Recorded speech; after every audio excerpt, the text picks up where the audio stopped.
Hi gang, the Indomitus Crusade is the biggest ongoing plotline in the lore of Warhammer 40k. A massive push by the Imperium of Man to reconnect its lost outposts in the wake of a galactic catastrophe. It's been retold in novel series, campaign books and video games, the backdrop to almost every event in 40k lore for the last few years. So, if you want to be brought up to speed, let's delve into the history of the Indomitus Crusade so far.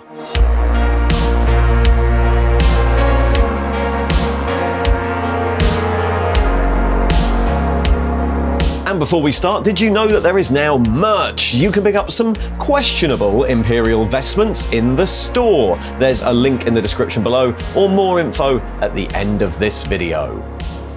The Era Indomitus is the name given to the current timeline of Warhammer 40k, an era defined by its biggest endeavour, the Indomitus Crusade. After millennia of slow decline, constant warfare and corruption from within, both the demony sort and the regular boring sort, by the late 41st millennium, the Imperium had reached the time of ending. Enemies closed in from every angle until finally, with the destruction of the world of Cadia, the Imperium looked likely to collapse. But the return of one of the Primarchs from the times of legend saw the military might of mankind marshal like never before. In the wake of a galactic disaster, the Indomitus Crusade is the Imperium's last throw of the dice, a galaxy-spanning endeavour to reconnect lost worlds and drive back at least some of the darkness. Actually, that might sound a bit too hopeful. Bear in mind this still involves billions dying and whole planets abandoned and stuff. It is still 40k. This plot, the story of the Indomitus Crusade, is also really important out of world. This is one of the biggest plot shakeups Warhammer 40k has ever gone through in its 37-year history, and it forms the backdrop to almost every story and narrative thread seen in 40k over the last 8 years. Before the fall of Cadia that happened in 2018 at the end of the 7th edition of the game,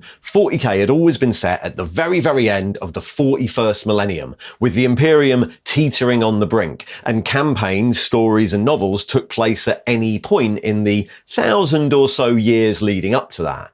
Nowadays, almost everything is tied together into an evolving narrative, and the Indomitus Crusade is either the setting for those stories or like a major event happening in the background of them. But like everything 40k, this can be a bit confusing. Threads and strands and elements of this story are spread across novels, video games, articles in magazines and campaign books, and they are rarely published in chronological order, but it is possible, with a little bit of digging, to construct the grand history of the Crusade so far. So if you're new to 40k, wondering what the Era Indomitus is all about, or returning and just want a quick catch-up, let's delve into the history books and tell the story of the Crusade so far. The Indomitus Crusade was a response to one of the greatest tragedies the Imperium of Man has ever faced, and a brief, if very thin, sliver of hope that allowed the Imperium to just about hold out in the face of a renewed invasion by the forces of chaos. In the dying days of the 41st millennium, Abaddon the Despoiler, War Master of Chaos, led an invasion of the Imperium that it dubbed the 13th Black Crusade. In reality, this was no isolated war, but the culmination of 10,000 years of planning on the part of Abaddon, a meticulously planned series of attacks that had been designed to weaken the Imperium by breaking apart the confines of the Eye of Terror. The Eye was an area of real space and warp space overlap, a strange and dangerous region where the veil between worlds was thin and chaos polluted the real world. It had been formed in the destruction of the ancient Eldari Empire, their home worlds corrupted during the birth of the chaos power Slaanesh, that had seen the energies of the warp breach the veil and spread through real space. The boundaries of the Eye of Terror were held in check by an ancient system system of giant black stone pylons and monuments. Black stone was a material that could be polarized to actively resist warp corruption, and those had been dotted across various planets that ringed the eye millions of years before. This ring left only one safe route in and out of the eye, the Cadian Gate, that by the 41st millennium was guarded by the imperial fortress world of Cadia, which was also a site of massive blackstone monuments. But over the millennia, the role of blackstone in restricting the spread of the eye had been largely forgotten. In fact, it's questionable if humanity really ever understood what these things were in the first place. But Abaddon the Despoiler certainly knew. He'd been fighting a long war against the Imperium ever since the days of the Horus Heresy, 10,000 years before, when the Primarch Horus rebelled against the Emperor and almost destroyed his fledgling Imperium of Man. The rebellion failed, though the Emperor was mortally wounded, and the remaining loyalists hounded the traitors, including Abaddon, into the Eye of Terror, imprisoning the remaining traitor forces inside and then heavily fortifying Cadia to try and stop them getting out again. In response, and as part of an incredibly long-running plan, Abaddon and his Black Legion had spent thousands of years slowly destroying the nodes that surrounded the Eye under the guise of various raids or Black Crusades. As retold in the Gathering Storm campaign books, by the time the 13th Black Crusade emerged from the Eye, the only node remaining was the world of Cadia, and in the colossal battle that followed, the planet was eventually destroyed, broken into fragments by the impact of a massive Blackstone Fortress space station. With the collapse of the restraining network, the Eye spread across the galaxy, linking up warp storms and areas where the veil was already thin, and forming the Cicatrix Maledictum, the great rift that split the galaxy in two. A great psychic silence spread along with the rift, dubbed the Noctis Eterna, that made travel difficult and stopped interstellar communication across the Imperium, while at the same time, the rift itself did untold damage. Systems in the path of the rift were swallowed whole, twisted into chaotic hellscapes. The legions of chaos vomited forth from the warp, attacking and invading nearby worlds, and the besieged planets found their cries for help swallowed up in the great silence. And the whole northern half of the galaxy was lost behind the rift, Imperial systems forced to fend for themselves in what became known as Imperium Nihilus. Even Terra found itself under demonic assault as the forces of Khorne materialized outside the Imperial Palace, held back only by the Custodes and the Grey Knights. But there was a shred of hope. At around the same time, aided by the premonitions of the Eldar Ivrain and the technology of the Adeptus Mechanicus Magos Belisarius Call, the Primarch of the Ultramarines, Robute Guilliman, was resurrected. Guilliman was one of the 9 loyal sons of the Emperor, those that fought in his name during the heresy, and the former Lord Commander of the Imperium, the guy who held it together in the aftermath of that war. But decades after the heresy, he'd been fatally wounded by his traitor brother Fulgrim, and had been held in stasis ever since, on Macragge, the chapter planet of the Ultramarines, minutes from death. As the Great Rift spread, a delegation of Inari and humans managed to gain access to the Fortress of Hera on Macragge, and in the midst of a great battle, returned him to life, stabilizing his wounds. The Primarch quickly took command of the situation, stabilizing his homeworld before embarking on an odyssey across the galaxy, utilizing the Eldar webway to finally make it to Terra, where he fought and defeated the demon Primarch Magnus the Red on Luna the Moon. With the Imperium currently collapsing under constant assault by the forces of chaos, with half the galaxy silent and communications disrupted, and with the armed forces of humanity bleeding themselves dry, the Primarch entered the Imperial Palace and communed with the Emperor himself, and when he emerged, he took on the dual roles of Lord Commander of the armed forces of the Imperium and Imperial Regent, and set about trying to restore order. The method he would use to do this would be to launch a crusade, the biggest seen in millennia. the Indomitus Crusade. Most of this is covered in the Gathering Storm series of books, which were released with 8th edition 40k, and they detail the fall of Cadia, the formation of the Inari amongst the Eldar, and the rise of the Primarch. I cover the entire story in much more detail here in this video, and since that point, the Indomitus Crusade has been the main narrative arc in 40k, with updates to its progress given in new editions of the game, and in campaign supplements, and in lots of Black Library novels. When Guilliman returned from his audience with the Emperor, many of his plans had already been set in motion. It was clear that he had returned at a time of great catastrophe, but also that humanity was still in possession of vast military might. It was just fractured, first by 10 millennia of politics and infighting, and then by the logistical nightmare caused by the Noctis Eterna. He was convinced that the forces out there were enough to secure the Imperium, they just needed bringing together. He stood before the High Lords of Terror and proposed a great crusade, a great mustering of warships and military might from every one of the Imperium's armed forces, planned and executed according to his grand strategy. Guilliman's strength had always been in planning and organisation, and only a mind such as his could keep an endeavour of such scale focused. He met personally with many of the Imperium's highest officers, the Captain General of the Legio Custodes, the Fabricator General of the Adeptus Mechanicus, and the Abbess Sanctorum of the Adeptus Sororitas, and secured their cooperation, though many initially had private misgivings. After all, wasn't the reason their armed forces were so fractured the work of Guilliman himself, imposed as a safety measure against another Primarch doing what Horus did, turning the armies of the Imperium against it? While many agreed publicly, there was still a huge amount of work to do behind the scenes to ensure the mustering of this grand crusade didn't falter. High Lords who were opposed to Guilliman's plans were removed from office, or just removed entirely, replaced with those more forward-thinking and agreeable. The majority of the muster would take place in the Sol system, and so great pains were taken to ensure its security. Troublesome nobles, heretical cults, and general recidivists were all crushed during a series of brutal pogroms known as the Primarch Scourge. Worlds that were struggling or couldn't hope to stand on their own were abandoned, their populations left to their fate as their military forces were pulled back to Terra, considered more useful as part of the new crusade than just dying in some hopeless last stand. Faster than even the Primarch expected, forces poured back into the Sol sector, hanging in orbit over a spread of worlds, organised armies resplendent in their colours alongside the ragtag survivors of the Great Rift carried aboard gleaming ships, ancient hulks, and battle-scarred cruisers. And all these forces were augmented by a new asset, one that was 10,000 years in the making: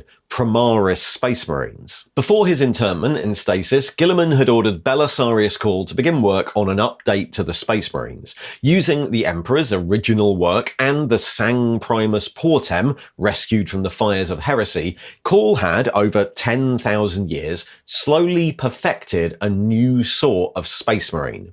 With 3 added organs, the new Primaris Space Marines were larger, faster, and more stable than those of the firstborn lines, and Cawl had also developed a whole range of new equipment and technology for them, from upgraded Mark X power armor and bolt weaponry to new vehicles.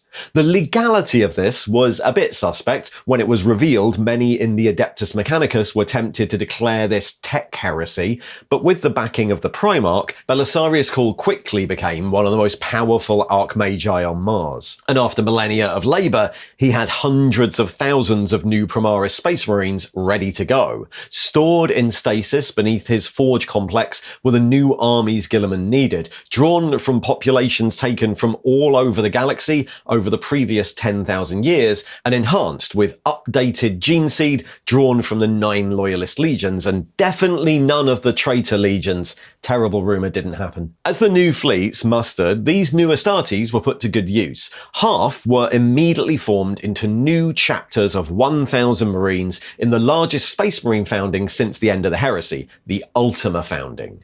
But the other half were divided amongst the fleets, nominally organised into 9 legions legion-sized armies, one for each bloodline, but in reality divided down by company or squad, these Marines would be known as the Unnumbered Sons, and informally as Grey Shields because of the pale grey chevrons that adorned their armour. These Grey Shields were split between the Indomitus fleets, intended not only to provide a powerful Astartes army for each of them, but also a corps of Space Marines to reinforce any chapters they encountered along the way. The Indomitus Crusade was formed of a number of vast Crusade fleets, currently 10, numbered in High Gothic: Fleet Primus, Secundus, Tertius, Quartus, etc. Each of these was a self-sufficient crusading army, departing on a different trajectory and assigned its own grand missions, objectives, and routes to carve across the galaxy. These fleets were placed under the overall command of Fleet Masters, incredibly powerful individuals answerable only to the Primarch, who directed the actions of hundreds of warships and often billions of soldiers, but generally a full Indomitus fleet was far too vast and clumsy an object to wield in a single battle. Each of these fleets was therefore broken down into battle groups, named with either alphanumeric High Gothic designators, Battle Group Alpha, Spitalis, etc., or just proper names, Battle Group Hephaestus, for example, and each of those was led by a group master. Like the fleets, battle groups were permanent formations, self-sufficient and quite capable of prosecuting a system-wide campaign all on their own, with a balance of supporting elements, all reporting back to the fleet's fleet master. In this way, a fleet could be tasked to confront an entire campaign across whole segments of the galaxy, deploying its battle groups to various war fronts as required. As an example of the size of this, let's look at Battle Group Hephaestus of Fleet Tertius. At the time of the Battle of Macorta Sound, the flag of the Hephaestus was on the Intolerant, a Retribution-class battleship, and its naval complement included another 4 full-size battleships, 12 cruisers of the line, and 9 squadrons of frigates, and those were supported by 2 Astartes strike cruisers, the Adeptus Mechanicus war barge Veracitus, an unnamed inquisitorial warship, and a number of planetary assault ships, 26 troop macro landers, 3 Mechanicus dropkeeps, and 3 Adeptus Sororitas invasion cathedrums. A pretty powerful fleet for any Imperial action. The ground forces attached are no less impressive, as well as the hundreds of thousands of naval crew involved. The ground forces assigned to the battle group comprised 9 regiments of Vusilian Praetors Astra Militarum under the command of General Maestrin Nox, who also held the position of Group Master, supported by 14 regiments of Gattikar Rampagers, 10 maniples of Skitari from the Forge World of Metallica, a full preceptory and 4 additional commanderies of Battle Sisters drawn from the Order of the Ebon Chalice, 3 lances of House Hawkshroud Knights, and the group has Adeptus Astartes support in the form of 2 strike forces from the Black Dragons and Exorcist chapter, as well as a full complement of Grey Shield Primaris Marines from the Vaults of Mars. The various commanders of those ground forces, as well as the senior captains of the naval vessels, the Lady Inquisitor Brennica Limsis and the ranking commissar of the Departamento Munitorum, formed the battle group's senior command staff. And of course that doesn't list supporting forces and factions just too small to be considered in the roles of battle, Officio Logisticarum assets, Departamento Munitorum Labour Corps, whatever Mechanicus elements are attached to all the ships and the fighting forces as a matter of course, the thousands of naval armsmen and breachers assigned to those ships, and of course whatever diverse forces might be in that inquisitorial delegation. Below that battle group stage, both fleet masters and group masters are able to assign elements of their complement to task forces, ad hoc formations of any size required that can be assembled for the completion of a specific mission. Task forces are often named for their commander, flagship, or objective. The intention here was that on the completion of the mission, that task force could be folded back into the battle group and reassigned, but of course with the colossal scale of the Indomitus Crusade, that still meant that task forces might be together for years at a time, prosecuting entire wars and developing their own tactics, insignia, bonds of brotherhood and culture. At the time of the Dreadnoks cleansing, the imaginatively named Battle Group Hephaestus Task Force 2 comprised the Exorcist strike cruiser Wrath of Threnna and its second company strike force of exorcists, led by their librarian Bael Fordane, supported by cruisers and frigates drawn from the naval complement of the battle group, and regimental forces from the Gattacar Rampagers, and commanded by the Inquisitor Limsis aboard her inquisitorial warship, along with whatever weird specialist assets were stationed there. As well as this official military structuring, the Crusade fleets were also able to create even smaller task forces for one specific role, that of reinforcing the beleaguered Space Marine chapters that were still fighting across the galaxy. Each fleet had been assigned a complement of the new Primaris Marines at its outset, drawn from the stasis vaults of Mars and organised into Grey Shield companies, but as the Crusade fleets pushed onwards, they reinforced existing chapters with the same new technology. The specialised task forces that attempted this dangerous task, running ahead of the Crusade fleets and braving the warp storms to deliver the new technology, were known as Torchbearer fleets. Each was a compact elite force stationed aboard some of the hardiest and fastest ships available, led by complements of the Adeptus Custodes, often drawn from the Emissaries Imperiatus shield host. They also contain members of the Silent Sisterhood to quell the warp storms, Magos biologists in custody of the new gene seed that was drawn from the same lineage as the chapter they were looking for, stocks of Primaris weapons and war gear, and usually a complement of Grey Shield battle brothers, again drawn from the same gene line as the target chapter, to serve as immediate reinforcement. Their task was to hand all this over to their assigned chapter and then return to their parent fleet for their next assignment. And often that's exactly what happened. When a chapter was contacted, still operational and holding out in their fortress monastery, or clinging on attempting to defend Imperial worlds, the new Grey Shield brothers were reassigned, becoming part of that chapter, the additional gene seed and technology granting the chapter a new lease of life. This, however, did not always resolve so smoothly. Some chapters were distrusting of the returned Primarch or offended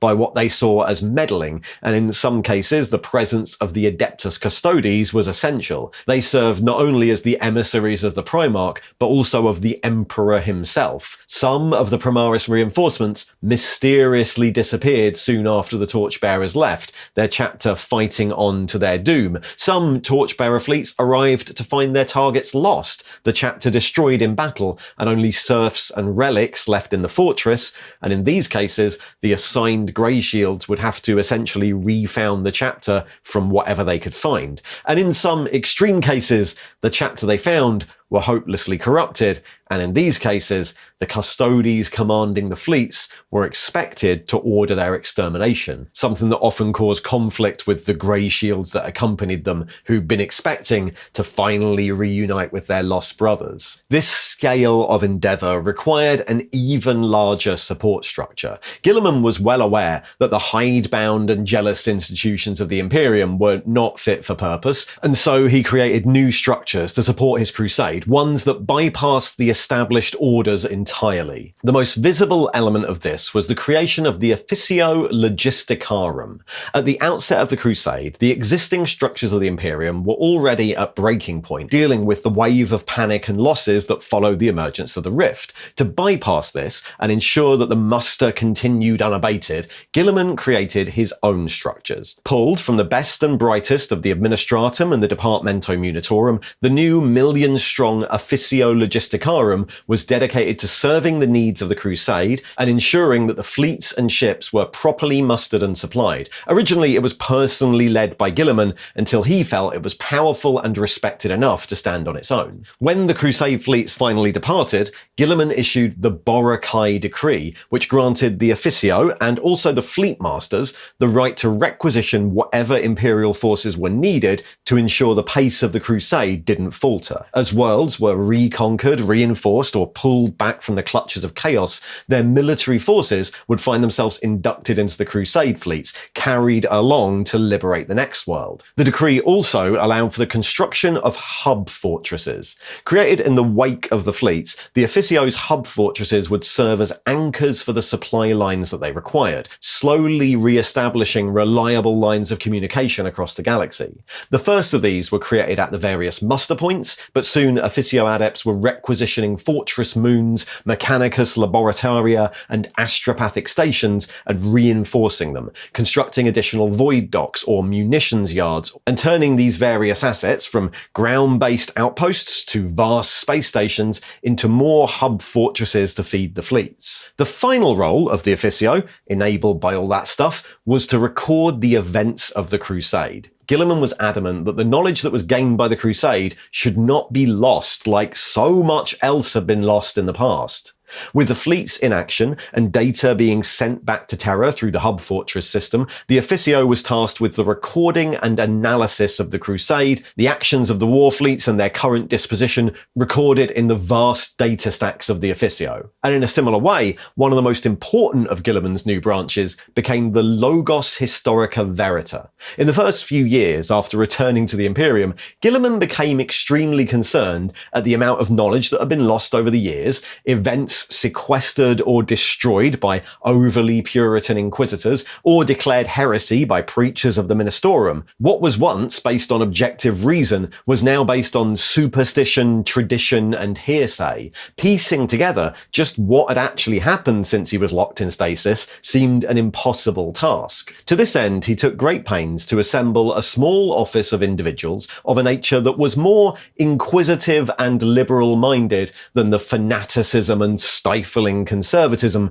common to the people of the 41st millennium. These individuals, tutored initially by the Primarch himself, were given the rank of Historitor Investigatus and tasked with one mission: to compile a full and accurate accounting of the history of humanity, particularly the last 10,000 years Guilliman had missed. The Logos grew from a few operatives into the thousands, but their work was always dangerous. Under their orders, data vaults would be reopened, seals broken, and lost information recaptured from ancient archives, often those cited in war zones on the fringes of the Crusade. All of this was recorded, catalogued, and transmitted back to the Primarch as the fleets pushed onwards. In the early years of the Indomitus Crusade, the different fleets pushed out from their musters along their pre-assigned routes in an attempt to quell the chaos enveloping the galaxy, but almost immediately plans had to be revised in the wake of chaos assaults from the Rift. Guilliman's original plan involved Fleet Secundus pushing forward directly towards the Eye of Terror,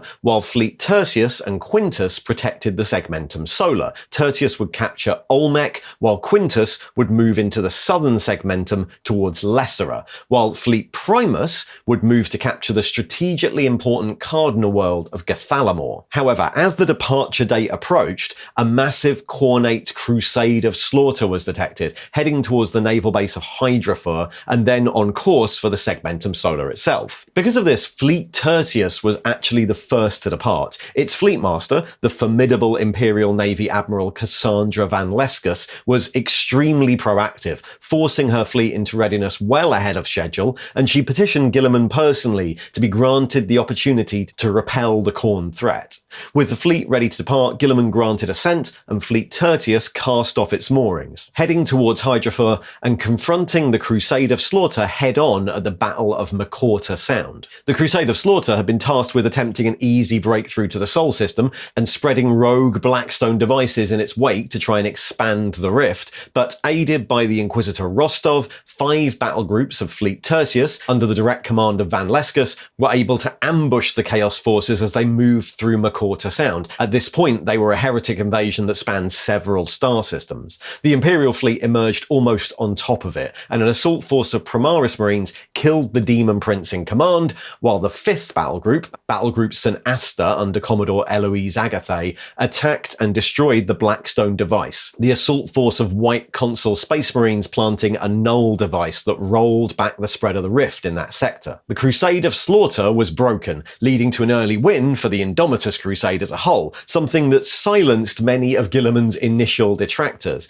and Fleet Tertius continued on its original path, first entering Segmentum Pacificus to the west after taking Olmec, and then looping round into the Segmentum Tempestus. The second fleet to depart was Indomitus Fleet Secundus, which continued with its intended orders, burning a path directly towards what used to be the Eye of Terror and punching into the Segmentum Obscurus. The fleet was spearheaded by the Sisters of the Adepta Sororitas. In fact, one of its key commanders was the Abbess Sanctorum Morven Val, and it was reinforced by numerous Black Templar crusades, and they saw early action against horrific demonic invasions as they attempted to use the warp routes leaving Vorlis to reach the Cadian Gate in expectation of a great second Chaos push. Fleet Secundus kept a deliberately tight pattern of dispersal throughout the journey, with individual battle groups dispatched to secure important worlds like Armageddon, but the journey was difficult, causing numerous losses and becoming known as the Road of Martyrs,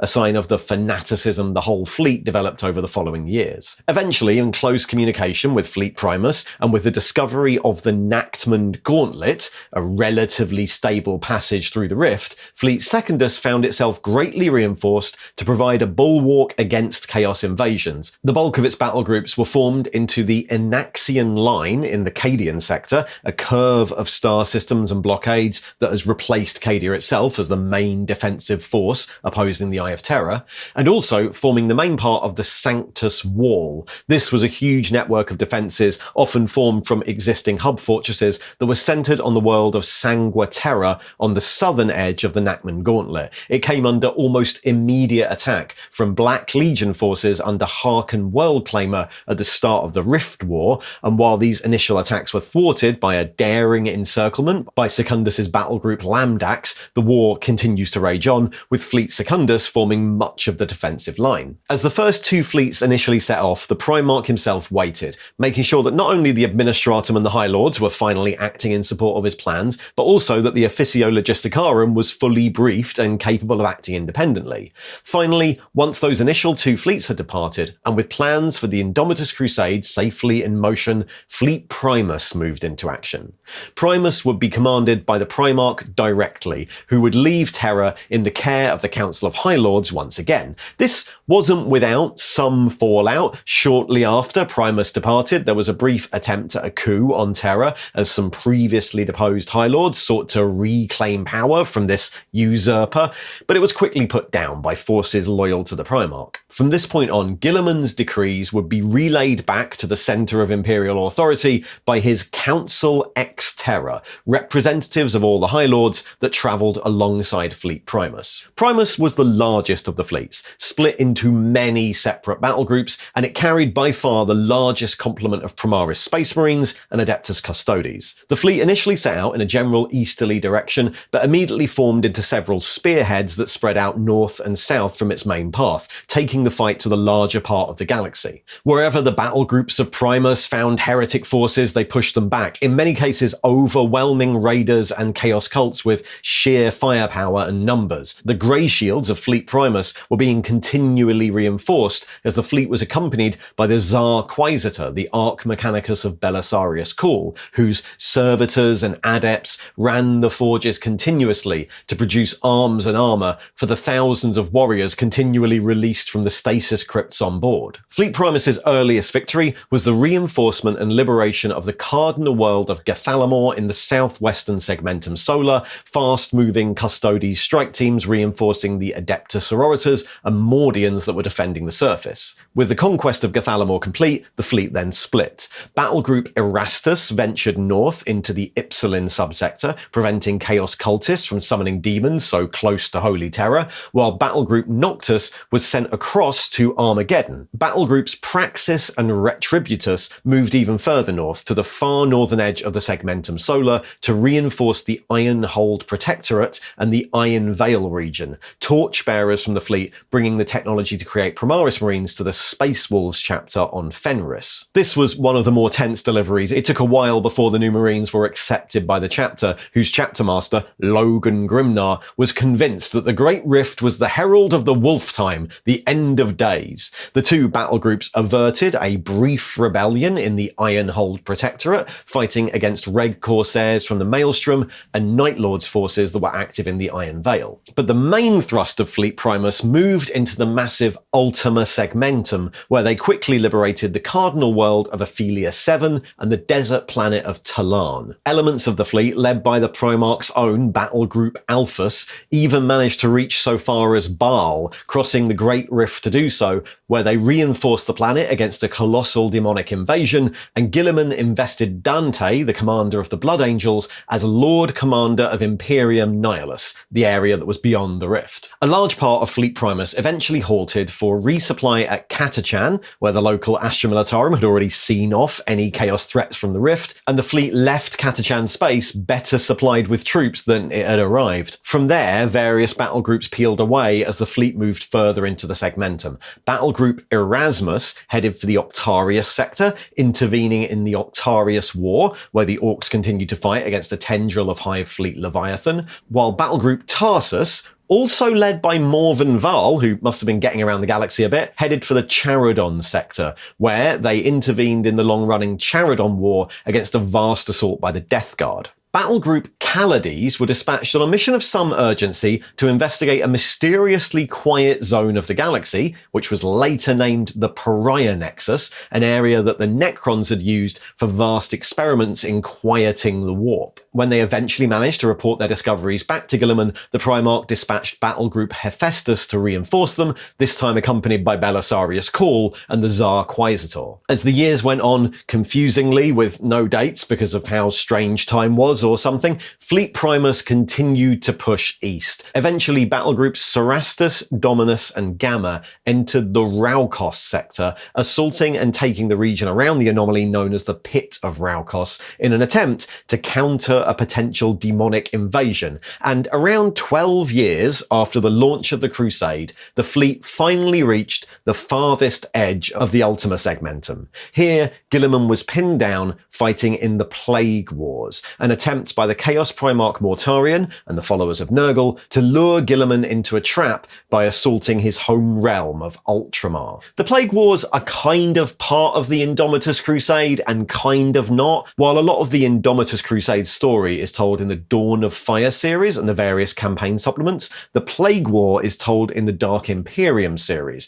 which was actually released much earlier. When it was first released, that trilogy was set 100 years after Guilliman's return at the end of the Indomitus Crusade, but in the second edition of those books, that was updated. The Plague Wars now happen 12 years into the Indomitus Crusade at the end of its first phase, which is defined by the Battle of Raukos and coincides with the breakup of the Unnumbered Sons, the Grey Shields, and their assignment either to existing chapters or to new Primaris-only chapters. Over the course of the Plague Wars, Mortarion and his Death Guard invaded Ultramar, spreading plague across Iax and Parmenio, amongst other worlds, all in an attempt to corrupt and turn Guilliman to chaos, but that didn't work, and alongside some infighting in the Nurgle ranks, Mortarion was defeated, and Guilliman reclaimed his ancient realm. But the story of Fleet Primus doesn't completely end there. With the Plague Wars complete and two of Fleet Primus's battle groups still attempting to solve the Pariah Nexus, as well as one of his most loyal allies, it looks like Guilliman and the rest of Fleet Primus are now being drawn into the conflict themselves. Anyway, there were more fleets than just Primus, Secundus, and Tertius. There are 6 others out there, though they haven't been quite so lucky. Fleet Quartus was a large and diverse battle group led by Fleetmaster Trincus Abcondis, a prominent naval admiral. Their initial orders had them following in the wake of the previous fleets, spreading east and west from Terra into the Sol sector and garrisoning, securing, and mopping up resistance in sectors that the previous fleets had already moved through. Using hub fortresses already established, Quartus could then spread into the neighbouring sectors and consolidate their victories. However, with such a wide remit, and after suffering delays during battles in the Bargeist system, Stygian Belt, and by a rebellion on Jormungast, the fleet's actions quickly fell behind schedule. During a crisis of confidence and looking for ways to speed up his conquests, Abcondis joined forces with the Inquisitor Glory Imagna, who had discovered an ancient device known as the Choral Engine on the Imperium Nihilus world of Malakbile. The Choral Engine was a warp beacon, something that could act as a second Astronomicon and help bring the faltering fleet back on track, but unfortunately during the Arcs of Omen campaign, the Choral Engine also attracted the attention of Angron, demon primarch of the World Eaters, who fell upon Fleet Quartus during the Battle of Malak.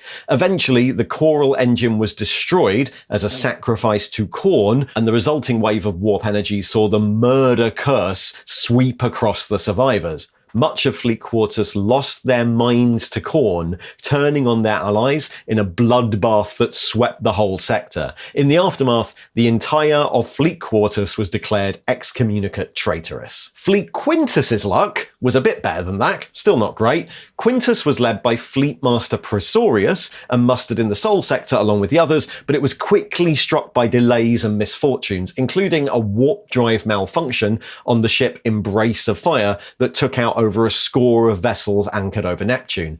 It eventually got underway with an initial destination of Lessera, but by that time Fleet Tertius had already completed its early objectives and retaken Lessera itself. Since then, the fleet's battle groups have suffered misfortune after misfortune, campaigns that turned into grueling meat grinders, or weird and supernatural occurrences which plagued its ships, all of which have led to the fleet being considered cursed. Although the fleet's battle group Forstes did have some success at Orestes, where they prevented the expansion of the Pariah Nexus at great cost, of course. Fleet Sextus only has a few notable actions. Their battle groups saw action near the Maelstrom, though they were eventually heavily damaged by the forces of Huron Blackheart and the Red Corsairs, and then elements of the fleet were drawn into the Fourth Tyrannic War. Their own battle group Faustus formed a central part of the defences of Sanctum in the Bastior sector, co-opted by the Lord Solar Leontus as part of his network of anchor worlds, built in response to the Tyranid invasion,